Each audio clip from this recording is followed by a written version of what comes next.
최장 9일간의 연휴라고 하죠. 금요일 이제 오후부터 연휴가 시작이 되었는데요. 연휴가 길어서 고향 가는 길이 조금은 아마 편하지 않을까 생각이 됩니다. 그래도 또 고향 가는 길은 또 막히고 하는 것이죠. 저도 이제 내일 내려갈 생각이긴 한데요. 아는 길이지만 그래도 우리가 다 내비를 켜고 가지 않습니까? 고향에 갈 때, 어느 길을 갈 때에 내비를 다 켜고 가는데 여러분은 어떤 내비를 사용하십니까? 한때 저는 이제 티맵을 많이 사용했는데요. 어느 순간부터 이 티맵이 길을 이상한 데로 많이 안내를 하더라고요. 굳이 이상한 길로 돌아가는 것을 보고 요즘은 그래서 이제 네이버 지도와 네이버 지도를 이제 메인으로 켜고 또 이제 카카오 맵을 세컨으로 해서 길을 다니게 됩니다.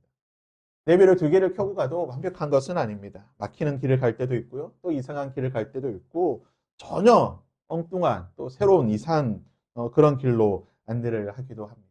내비가 유용하긴 하지만 완벽하게 우리의 길 안내를 하지 못한다는 것을 우리는 경험적으로 다 알고 있습니다.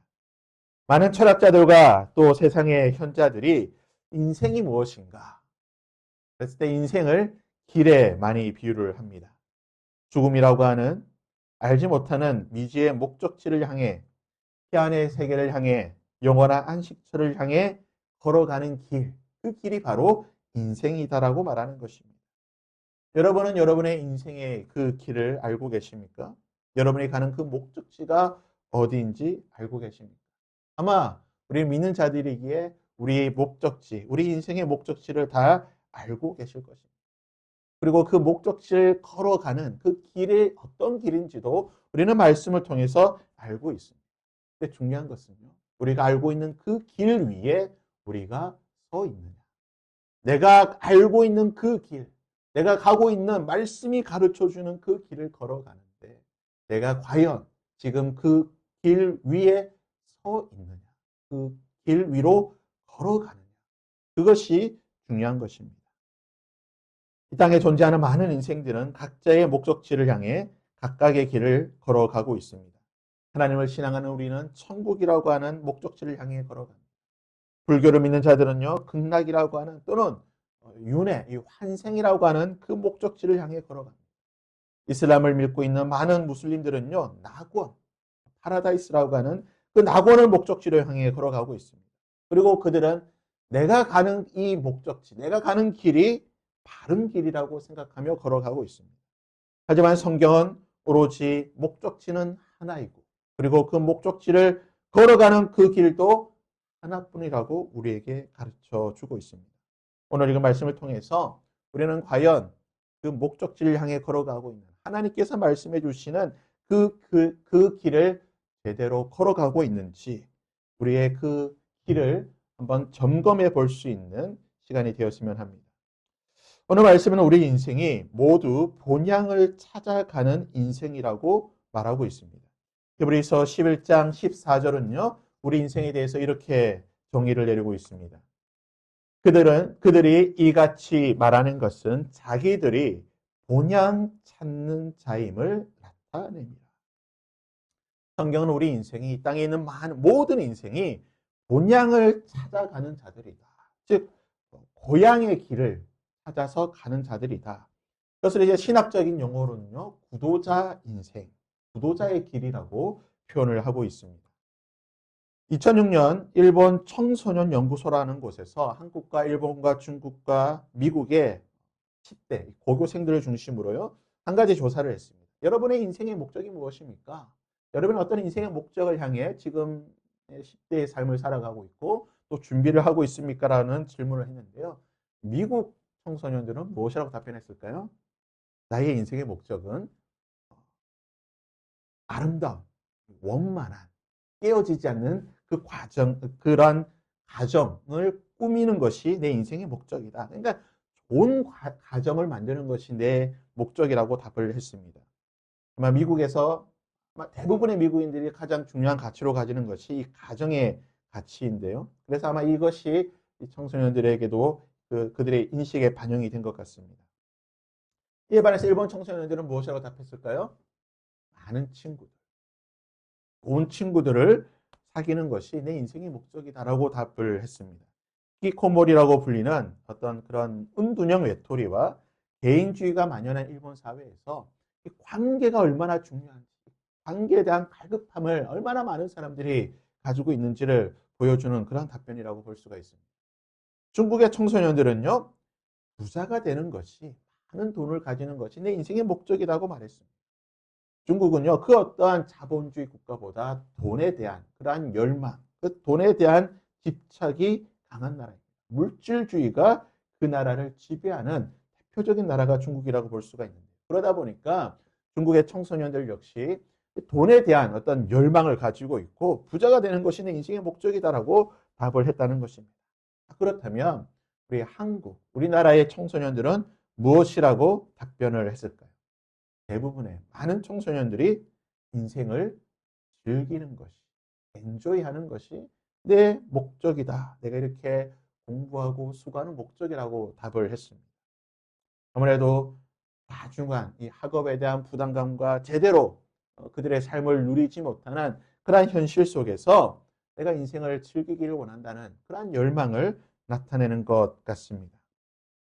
그러나 원만한 가정을 꾸리고 많은 친구들을 사귀고 또한 셀 수 없는 수없이 많은 돈을 소유한다 할지라도 그리고 하루하루 인생을 즐기면서 사는 그러한 인생이 된다 할지라도 우리 인생이라고 하는 것은 그러한 것들로 만족할 수 없는 인생이라는 것을 우리는 알고 있습니다. 원만한 가정처럼 보이지만 많은 가정들이 그 안에 수없이 많은 갈등과 문제 속에 살아가고 있습니다. 친구들은 많지만 정말 내 마음을 나눌 수 있는 단 한 명의 친구가 없기 때문에 많은 사람들이 정신적인 문제와 심지어는 그로 인하여서 스스로의 삶을 끊어버리는 그러한 일들이 오늘날 일어나고 있는 것입니다.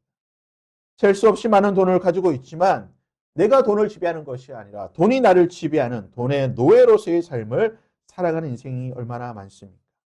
하루하루 인생을 즐기면서 산다라고 하지만 그렇게 즐겼던 하루의 삶을 마치고 난 뒤에 하루의 삶을 마치고 잠자리에 누웠을 때 말할 수 없는 허무함과 그러한 공허함 때문에 몸과 마음이 공허함을 느끼는 사람들이 얼마나 많은지 모릅니다. 이 세상의 것으로 이 세상의 가치로 만족할 수 없는 우리 인생. 그러기에 모든 인생은 다른 무언, 영적인 또 다른 것을 갈구하고 이 세상의 가치가 아닌 이 세상의 것으로 만족할 수 없는, 줄 수 없는, 채울 수 없는 또 다른 그러한 가치를 찾게 된다는 것입니다. 이러한 현상이요. 서구권이라든지 또는 경제적인 부유함이 있는 그러한 나라들 사람들만 그렇습니까?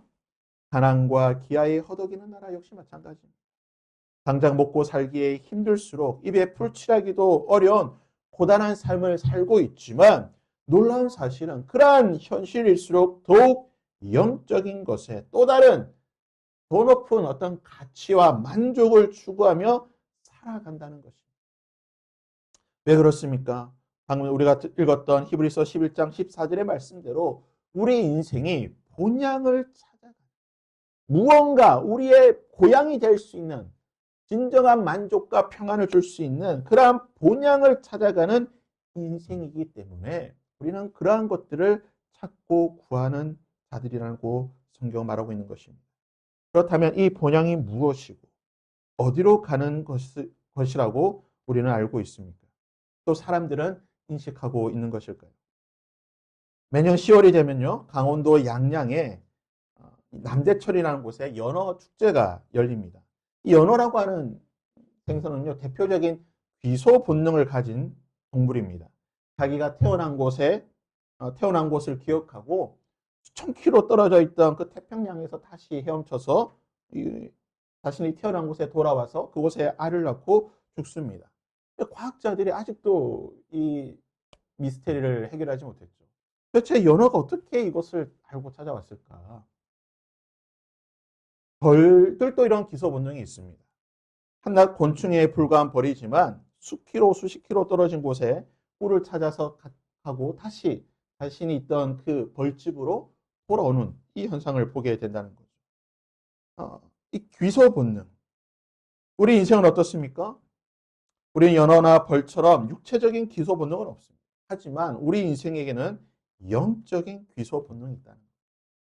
히브리서 11장 14절 말씀처럼 본향을 찾아가는 우리의 고향, 내가 돌아갈, 내가 진정으로 돌아가야 할 그 본향을 찾아가는 영적인 귀소 본능이 있기 때문에 우리는 무언가를 그렇게 찾아서 걸어가는 인생이라는 것입니다. 그 영적인 내 고향이 될 만한 것들을 모든 사람은 내 고향이 될 만한 그 무언가를 찾아서 걸어가는 인생이라고 성경 말하고 있습니다. 오늘 말씀은 우리에게 이 두 가지의 길, 영적인 고향, 이 본향을 찾아가는 두 가지의 길을 모든 인생은 걸어가고 있다라고 말합니다. 첫째는 악한 양심인 죽은 옛길이라고 성경은 가르쳐주고 있습니다. 본문 22절 말씀인데요. 우리가 마음의 뿌림을 받아 악한 양심으로부터 벗어나고 악한 양심의 그 죽은 옛길을 모든 인생은 걸어간다는 것입니다. 그 누구도 예외일 수 없고 지금도 80억 모든 인생이 이 길을 걸어가고 있습니다. 그렇다면 이 악한 양심이라고 불리는 이 죽은 옛길은 어떤 길인가? 성경은 이 길이 두 가지의 길이라고, 사람들은 두 가지의 방식으로 이 길을 걸어간다라고 말하고 있습니다. 첫 번째 방식은 이사야 53장 6절에 기록되어 있는데요. 우리는 다 양 같아서 그릇 행하여 각기 제 길로 걸어갔다라고 말합니다. 우리는 다 양 같아서 그릇 행하여 각기 제 길로 걸어갔다. 많은 사람들은 각기 행한 대로, 즉 자신이 경험한 대로, 자신이 체험한 대로 그 방식대로 이 악한 양심의 길을 걸어간다라고 말합니다. 특별히 성경은요, 이 길을 걸어가는 모습이 마치 양과 같다라고 표현하고 있습니다. 성경은 이스라엘 백성들 그리고 또 우리 인생을 양이라고 하는 동물에 빗대어서 표현합니다. 그것은 양이 가지고 있는 특성이 우리 인생과 비슷하기 때문인데요. 양이라고 하는 것은 참 온순하고 그리고 순박한 동물이지만 그리고 굉장히 고집불통의 아주 고지식한 동물이라고 알려져 있습니다. 이게 무슨 말이냐? 양은 한 번 걸어갔던 길만 걸어간다. 그러니까 자신이 그냥 걸어갔던 길만 계속해서 걸어가고 돌아올 때도 다른 길이 아니라 그냥 자신이 갔던 그 길 그대로 돌아온다라고 합니다. 그래서 특별히 이제 야생에 살고 있는 양들을 잡을 수 있는 가장 손쉬운 방법은 그 양이 가는 길만 잘 기억하면 됩니다. 그 양이 어느 길로 가는지만 알고 있으면 그 양이 갔다가 다시 돌아오기 때문에 그 길 끝에서 기다렸다가 그 양을 잡으면 된다라고 하는 것이죠. 양처럼 우리 인생이 그렇다는 겁니다. 우리는 한 번 걸어갔다, 경험했다, 익숙한, 체험했던 그 길로만 다니려고 한다는 겁니다. 우리는 다 양 같아서 그릇 행하여 각기 제 길로 갔거늘. 그 길이 잘못된 길, 그릇된 길, 이상한 길이라 할지라도 우리의 경험에 익숙하기 때문에, 내가 체험했던 익숙한 길이기 때문에 우리는 그 길을 걸어가는 그러한 인생이라고 성경은 가르쳐 주는 것입니다. 이러한 경험에 기반하여서, 체험에 기반하여서 걸어가는 그 인생. 이것은 단순히 그냥 나온 것이 아니라 우리가 가지고 있는 그런 생각들, 철학에 근거한 것이라고 볼 수가 있습니다. 근대 철학, 근대 과학과 현대 과학과 근대 사회를 이루고 있던 여러 사상의 가장 근본되는 철학 사상이 있는데요. 그것은 바로 경험론인 것입니다. 이 경험론이라고 하는 것은 무엇이냐? 무엇을 인식할 때에 어떤 신이라든지 또는 어떤 지식이라든지 또는 우리가 알지 못하는 무언가를 인식할 때에 가장 중요한 방식이 무엇이냐? 경험과 증거라고 하는 이것을 통해서 우리가 무언가를 인식할 때에 그것이 가장 완벽하고 정확하다는 것입니다. 즉 경험과 증거라고 하는 이것을 통해서만 얻을 수 있는 지식이 참된 지식이고 이것을 통해서만 얻을 수 있는 그러한 존재가 참된 존재라는 겁니다. 경험할 수 없는 머릿속에서만 생각하고 인식할 수밖에 없는 그러한 것들은요, 완벽한 지식이 아니고 완벽한 존재가 아니라는 것입니다. 그래서 이 경험론은 과학 발전에 큰 영향을 주게 되는 거예요. 과학이 무슨 사상에 근거하고 있습니까? 과학은 철저하게 실험과 결과를 통해서 증거를 통해서만 받아들이고 이해하는 학문입니다. 그래서 증거가 없고 결과가 없고 데이터가 없고 수치화되지 않는 그러한 지식들, 그러한 것들은요 사실이 아니라고 믿는다는 것입니다. 어떻습니까? 오늘날 많은 사람들이 이러한 경험론에 기반해서 체험에 기반해서 내가 경험적으로 획득할 수 있고 내가 눈으로 보고 내가 손으로 만지고 내가 과학적인 것으로 얻을 수 있는 그러한 지식, 진리의 근거에서 내 삶을 결정하고 그 길을 걸어간다는 것입니다. 오늘 수많은 불신자들, 무신론자들에게 이야기하는 것이 무엇입니까? 나는 신의 존재를 믿지 않는다는 거예요. 그들의 신의 존재를 믿지 않는 가장 중요한 이유가 무엇입니까? 바로 이 경험론의 근거에서, 이 경험주의 사상의 근거에서 내가 신의 존재를 믿을 수 없다. 그러기에 나는 내가 걸어가는, 내가 원하는 그 길을 걸어간다라고 말하고 있는 것입니다. 두 번째 길은요, 바로 전통이라고 불리는 길입니다. 약간 경험론과 비슷해 보이지만 조금은 결이 다른 부분이라고 볼 수가 있는데요. 마태복음 15장 3절에 예수님께서 이렇게 말씀하셨습니다. 너희는 어찌하여 너희의 전통으로 하나님의 계명을 범하느냐. 바리새인들과 서기관들이 장로들의 전통을 목숨처럼 여기고 그것을 하나님의 길이라고 생각하고 걸어갔다는 것입니다. 다른 길이 아니라 조상 대대로 전해져 내려온 길. 아마 그 길이 바른 길이다. 우리 조상들이 걸어갔던 그 길이 올바른 길이다. 올바른 방식이라고 생각하고 걸어간다는 것입니다. 우리 것이 좋은 것이다라고 하는 그런 말이 유행한 적이 있습니다. 그리고 가장 한국적인 것이 가장 세계적인 것이라고 많은 사람들이 말합니다. 그래서 뭐 K컬처라고 하죠.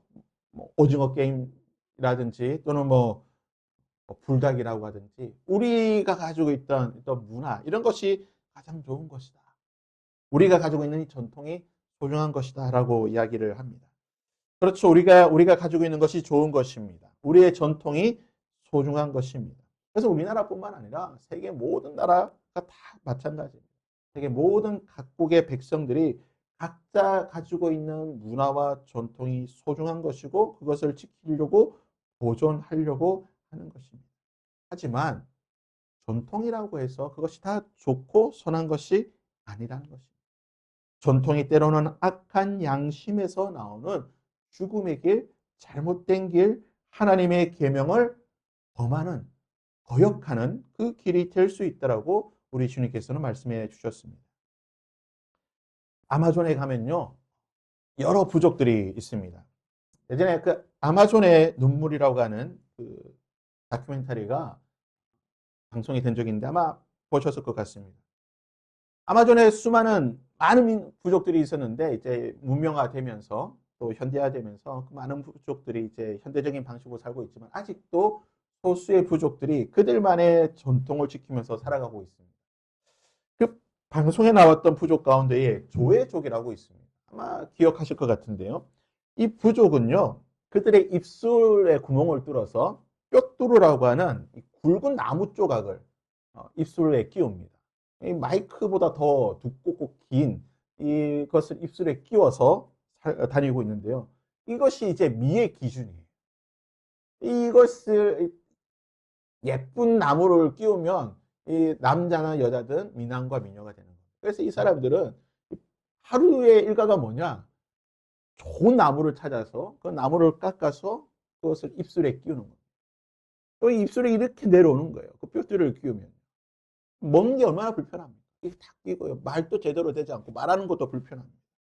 그런데요, 그들은 그러한 삶이 그 전통이 익숙한 거예요. 어릴 때부터 조상대대로 내려온 전통에 익숙하기 때문에 우리 것이 그들에게는 더 편한 것처럼 보이고 그것이 그들에게는 너무나 좋은 것이고 너무나 익숙한 것이 되었다는 것입니다. 오히려 그것을 빼면 이제는 불편하고 어색한 생활을 한다는 것이죠. 전통이란 것이 그렇습니다. 명백히 잘못되고 불편하고 그 길이 걸어가는 것이 이상하지만 그것에 익숙한 사람들은요, 그것이 너무나 편하고 좋은 것입니다. 그것이 잘못된 것인지를 깨닫지 못한다는 거예요. 아마존에 살고 있는 미개한 사람들만 그렇습니까? 또 미국과 더불어 세계 IT 산업을 좌지우지하는 IT 산업의 중심 국가가 어딘지 아십니까? 인도입니다. 인도는요, 미국에 가장 많은 그 IT 인력을 공급하고 있고 실리콘밸리의 CEO들과 기술자들, 엔지니어들의 상당수가 인도인입니다. 놀라운 사실은요, 구글 본사에 그리고 마이크로소프트 본사에 실리콘밸리 수많은 본사에 그 인도인들이 근무하고 있는 그 본사 사무실 곳곳에 무엇이 있는지 아십니까? 자신들이 섬기고 있는 그 신들의 재단이, 그 신들의 형상들이, 신들의 그림들이 곳곳에 붙어져 있고 그들의 방을 꾸미고 있습니다. 여전히 인도인들은요, 소를 신으로 숭배하고 있습니다. 피와 죽음을 숭배하는, 좋아하는 그 파괴의 신이라고 불리는 시바시를 가장 숭배하며 그 사진을 곳곳에 붙이고 있습니다. 그 전통이 어색하고 이상하고 잘못된 것임에도 불구하고 이미 그 전통에 익숙하기 때문에 그것을 하지 않는 것이 그들에게는 더 불편하고 어색한 것이 되었다는 것입니다. 악한 양심에서 나오는 이러한 오래된 전통의 길은 그것이 문명화가 되었든 되지 않았든 부유하든 가난하든 상관없이 여전히 많은 사람들이 그 길을 걸어가고 있다고 하는 사실입니다. 중요한 사실은 이 양심의 악한 양심에서 나온 이 길, 전통과 경험의 길로는 하나님께 나아갈 수, 하나님께 도달할 수 없다라는 사실입니다. 하나님께 도달할 수 있는 하나님께서 말씀하신 그 목적지, 그 길로 걸어갈 수 있는 그 길이 무슨 길입니까?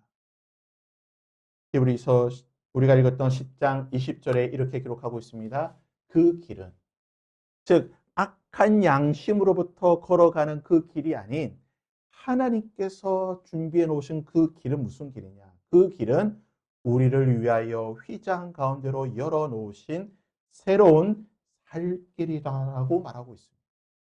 하나님께서 우리를 위하여 열어 놓으신 새로운 살아있는 길이다. 이 길은요, 새로운 살 길이라고 표현하고 있지만, 그러나 새로운 길이 아니라는 사실. 역설적이지 않습니까? 분명히 본문의 말씀은요, 새로운 살 길이라고 말씀하고 있는데, 이 길은 새로운 살 길이 아닌, 이미 창세 때부터 하나님께서 준비해 놓으시고, 아담을 통해 말씀해 주셨고, 창세기부터 요한계시록까지 하나님께서 끊임없이 수천 년, 수만 년의 역사 가운데 계속해서 말씀해 주고 보여주셨던 가장 오래된 길이라는 것입니다. 전국에 올레길이라고 있습니다.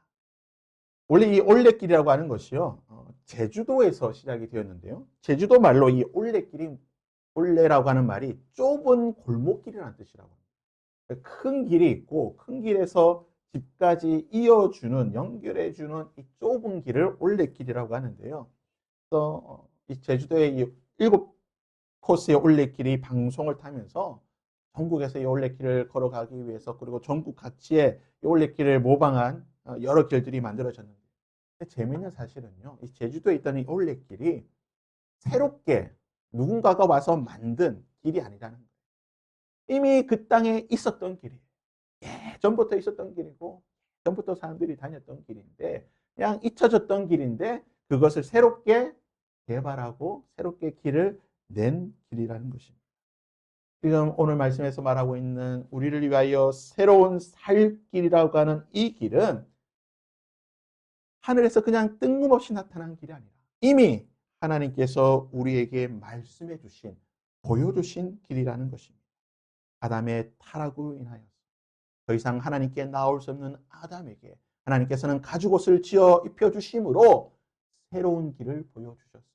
내가 나에게 나올 수 있는 새로운 길을 보여주셨습니다. 하나님은 모세를 통하여 이스라엘 백성들에게 유월절 어린 양의 그 피를 통하여 하나님께 나올 수 있는 그러한 새로운 살 길을 보여주셨습니다. 하나님은 이스라엘 백성들에게 수많은 제사법들을 통하여 짐승의 피를 통해 하나님께 나올 수 있는 새로운 살 길을 보여주셨습니다. 그리고 오늘 말씀을 통하여 예수 그리스도를 통해 하나님께 나올 수 있는 새로운 살 길을 우리에게 보여주시는 것입니다. 그 길을 19절과 22절에 이렇게 말하고 있습니다. 그러므로 형제들아 우리가 예수의 피를 힘입어 성소에 들어갈 능력을 얻었다. 우리가 마음의 뿌림을 받아 악한 양심으로부터 벗어나고 몸은 맑은 물로 씻음을 받았으니 참 마음과 온전한 믿음으로 하나님께 나아가자. 우리를 위하여 하나님께서 열어놓으신 새로운 살 길은 바로 예수 그리스도의 피를 통하여 나아갈 수 있는 그 피를 마음의 뿌림으로 악한 양심에서 벗어나고 몸과 마음이 깨끗하게 씻김을 받을 수 있는 그러한 새로운 살 길을 우리에게 열어 놓으셨다라는 사실입니다. 각종 영화제나 시상식에 가면요, 레드 카펫이 있습니다. 레드 카펫이 시상식에 빠질 수가 없죠. 그래서 레드 카펫을 깔아놓으면요, 스타들이 이렇게 그 레드 카펫을 쭉 걸어와서 사진을 촬영하기도 하고 나가는 것을 보게 됩니다. 이 레드 카펫이 가지는 의미가 무엇입니까? 그 길을 걸어오는 사람은 어떤 사이입니까? 말 그대로 스타라는 거예요. 존귀한 자라는 거예요. 높임을 받을 만한 사람이라는 것입니다. 서양의 전통에, 특별히 이제 로마의 전통에 바로 이러한 것들이 있었는데요. 왕이나 또는 귀족들이 가는 길에 이런 붉은색으로 염색된, 소위 말하는 이 왕의 컬러라고 불리는 이 레드 카펫을 깔아서 그 길을 왕이나 귀족들이나 존귀한 자들이 걸어가게 만들었다는 거예요. 또는 손님들을 환대할 때 짧지만 이 레드 카펫을 깔고 손님을 환대하도록, 귀한 손님이 자신에게 나올 수 있도록 환대하도록 그 레드 카펫을 깔았다는 거예요. 9절 말씀에 다시 한번 읽습니다. 그럼 우리 형제들아 우리가 예수의 피를 힘입어 성소에 들어갈 담력을 얻었다. 우리가 하나님께로 나아갈 수 있는 길이 있는데 바로 예수의 피를 힘입어 나아갈 수 있다. 하나님께서 우리에게 영적인 레드 카펫을 깔아 놓으셨는데 바로 예수 그리스도의 피로 물든 그 붉은색 레드 카펫을 우리에게 깔아 놓으셨다고 말하고 있는 것입니다. 그러기에 하나님께 나아갈 자는 바로 예수 그리스도의 피를 힘입어 그 길을 걸어가야 한다는 것입니다. 그런데 이 길을 걸어갈 때 뭐라고 말하고 있습니까? 우리가 마음의 뿌림을 받아 악한 양심으로부터 벗어나고 몸은 맑은 물로 씻음을 받았으니 참 마음과 온전한 믿음으로 하나님께 나아가자라고 말하고 있는 것입니다. 이스라엘 백성들이 홍해를 건널 때에 이스라엘 백성들이 출애굽을 하고 광야로 나아갈 때 홍해를 건너게 됩니다. 근데 홍해를 건너지 않고 그냥 이렇게 뺑 돌아가도 되는 길이 분명히 있습니다. 가나안을 갈 때요, 굳이 홍해를 건너지 않고 이렇게 좀 멀더라도 돌아가는 길이 있습니다. 그럼에도 불구하고 하나님께서는 홍해를 건너게 하셨는데 왜 하나님께서 홍해를 건너게 하셨습니까? 물론 하나님이 이스라엘 백성들을 구원해 주시고 나는 너희들의 하나님, 너희들에게 큰 기적을 베풀어 주는 하나님이라고 하는 것을 보여주시기 위해 홍해를 가르시고 건너게 하셨지만 바울은요, 고린도전서 10장 1절과 2절에서 하나님께서 이스라엘 백성들을 홍해로 건너게 하시고 그들에게 광야에서 구름 기둥과 불 기둥 아래 거하게 하신 이유를 이렇게 설명하고 있습니다. 우리 조상들이 다 구름 아래에 있고 바다 가운데로 지나며 모세에게 속하여 다 구름과 바다에서 세례를 받았다라고 말하고 있습니다. 우리 조상들이 다 구름 아래에 있고 바다 가운데로 지나며 다 구름과 바다에서 세례를 받았다. 물로서 정결함을 받는 세례를 받았다라고 말하고 있는 것입니다. 이스라엘 백성들이 430년 애굽에서 종살이를 하면서 각종 각양각색의 그 더러움과 죄 가운데 있던 그 이스라엘 백성들이 하나님이 약속하신 그 가나안에 들어가기 위해서는 어린 양의 피로 구원함을 받을 뿐만 아니라 무엇입니까? 40년 동안 홍해를 지나며 구름 속을 지나며 그 속에서 세례를 받음으로 정결함을 받음으로 깨끗함을 받음으로 그들이 그 길을 걸어가게 되는 것이고 하나님이 약속하신 가나안에 들어갈 수 있었다라는 것입니다. 우리는 예수 그리스도의 보혈로 말미암아 이 길을 걸어가는 자들. 예수 그리스도의 보혈이 뿌려진 그 길을 걸어갈 때에 우리에게는 무엇이 필요합니까? 다 구름과 바다에 있어서 정결함을 받아야 된다. 우리의 몸과 마음이 깨끗함을 받을 수 있어야 된다는 거예요.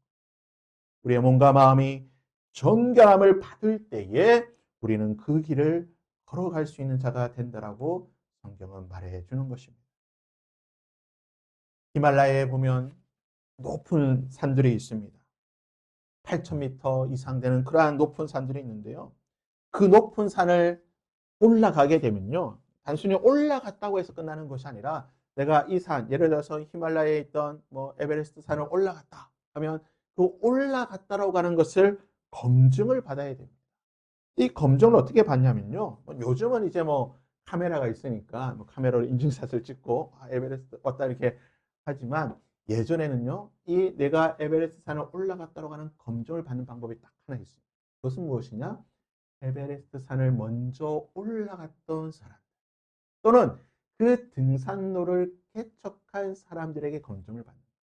예를 들어서 A라고 하는 등산로를 올라가게 되면 이 A라고 하는 등산로를 개척한 사람에게 검증을 받습니다. 그래서 그 길을 갈 때에 무엇이 있었느냐, 이 길에 어떤 이정표가 있고 어디쯤에 무엇이 있는지를 말해줘야 돼요. 또는 산 정상에 올랐을 때에 산 정상은 어떻게 있더라, 산 정상에 어떤 돌은 어느 위치에 있고 그 위에 무엇이 있더라, 또는 먼저 올랐던 사람들이 숨겨놓은 비표가 있습니다. 그러면 그곳에 어떤 비표를 받느냐라고 물어보게 되는 거예요. 이것에 대해서 답을 하지 못하면 내가 아무리 에베레스트 산을 올라갔다 말해도요, 그것을 인정받지 못한다. 먼저 그 길을 걸어갔다. 또는 그 길을 만든 자의 검증을 받아야지만 그 길이 참되고 정확한 곳인지를 확증받을 수 있다는 것입니다. 사랑하는 여러분, 우리는 다 본향을 찾아가는 길입니다. 우리는 이미 우리의 본향이 어딘지 알고 있습니다. 말씀을 통해서 하나님께서 예배해 놓으신 천국이 우리의 본향인지 우리는 알고 있습니다. 또한 우리가 그 길을 걸어가는 것, 예수 그리스도의 보혈을 의지하고 십자가를 통하여 난 그 보혈의 길로만 그 길을 걸어갈 수 있다는 것들을 알고 있습니다. 그 길을 걸어갈 때 우리는 끊임없이 세례를 받음으로, 물로써 세례를 받음으로 우리의 몸과 마음과 영혼이 깨끗하고 정결해질 때에 우리는 그 길을 완주할 수 있다는 사실을 알고 있습니다. 그러나 중요한 것은 우리가 아는 것으로 그쳐서는 안 된다는 거죠. 내가 가고 있는 그 길이 과연 이 길이 맞는지를 확인해야 되는 거예요. 내가 서 있는 이 길이, 내가 지금 서 있는 이 위치가 그 길로 가는 위치인지를 확인할 수 있어야 된다. 그 확인의 방법이 무엇입니까? 바로 그 길을 만드신 하나님께서 오늘 말씀을 통해서 우리에게 주시는 하나님의 말씀을 통해 우리의 좌표를 확인할 수 있어야 된다는 겁니다. 예수님께서 이렇게 말씀하셨습니다. 나는 길이요 진리요 생명이니. 다음 베드로 사도는 사도행전 4장에서 이렇게 말하였습니다. 다른 이로서는 구원을 받을 수 없나니 천하 사람 중에 구원을 받을 만한 다른 이름을 우리에게 주신 일이 없습니다. 우리에게는 단 한 가지의 길이 있습니다. 이 길을 걸어갈 수 있는, 아니 올바르게 걸어갈 수 있는 저와 여러분이 될 수 있기를 바랍니다. 우리의 원수는 이 길을 벗어나도록 끊임없이 우리를 유혹할 것입니다. 악한 양심으로부터, 우리의 전통과 우리의 경험과 우리의 생각으로부터 그러한 길로 우리를 끊임없이 유혹하고 우리를 끌어가려고 할 것입니다.